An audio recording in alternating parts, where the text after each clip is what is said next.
Anime can be violent. Very violent. One of the reasons anime works so well with this is because of how stylistic it is, making blood and action look better than ever.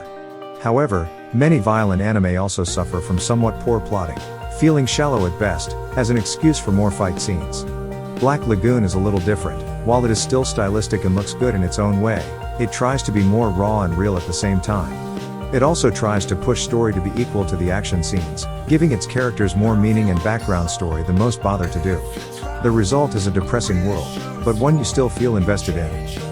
The beginning episodes have Okajima, an average businessman in the working world, taken hostage by a small group of ruthless modern-day pirates known as the Lagoon Company. After Okajima's business company basically lets him go, telling him over the phone as expendable, he is lost with nowhere to go, and takes the opportunity to join the Lagoon Company as an employee.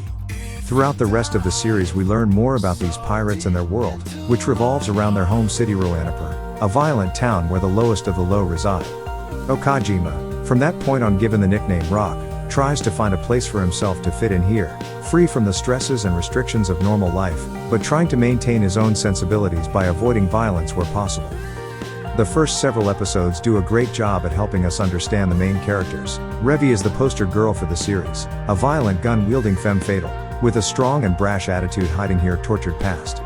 Dutch is Lagoon Company's leader, a big man who keeps his cool, keeping professional and understanding the best course of action during the toughest situations. Benny is the tech guy behind the group, immediately relating to Rock since he also doesn't use guns, but is in control of hacking and communications between other groups. Not everything is fully explained for all of these characters, but enough is to make it deeper than any other action series bothers to go. While the first several episodes give us great backstory, most of the rest of the series takes a break and focuses on the missions at hand. The series is divided into different arcs, each having a self-contained story a few episodes long. Each story features fascinating villains and allies, from killer maids to vampire children to nuns in a church that sell firearms, and much more. All these characters are brimming with personality, each with their own dark backstories and interactions. The town of Roanapur itself is a character in itself, the violent town where nowhere is safe, where everyone carries a gun, where you can die at any moment. The show is actually more depressing than most action shows, and that's definitely on purpose. While the action fights and shootouts are all good fun to watch, people die, and that's not a good thing. Rock tries to fit in, but feels more alienated every time he sees someone die, but feels trapped from going back to his old life. Black Lagoon is as depressing as it is entertaining, and it may change the way you think of action movies. Summer Hollywood blockbusters and AAA first-person shooter games just won't feel the same. You hear of an American director named Tarantino? This is what he would make if he ever directed a cartoon.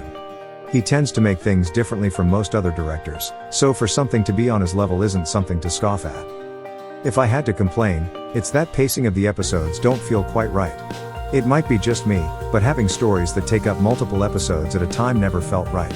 I kept wanting to get to the next episode to continue the arc story, not just to see what would happen, but also to finish it. While it is well written, I can't help but imagine that the show would have been more satisfying with a more episodic style rather than these drawn-out arcs. This is a minor criticism in the grand scheme, and this still stands out as one of the better action shows. If only the plot continued to push itself a little more, right to the end, this could have been a masterwork. Visuals are surprisingly sharp, fitting for Blu-ray, although certain scenes repeat to save money. The animation in general shows its age more than it should. Sound is also engaging with a fast punk rock style.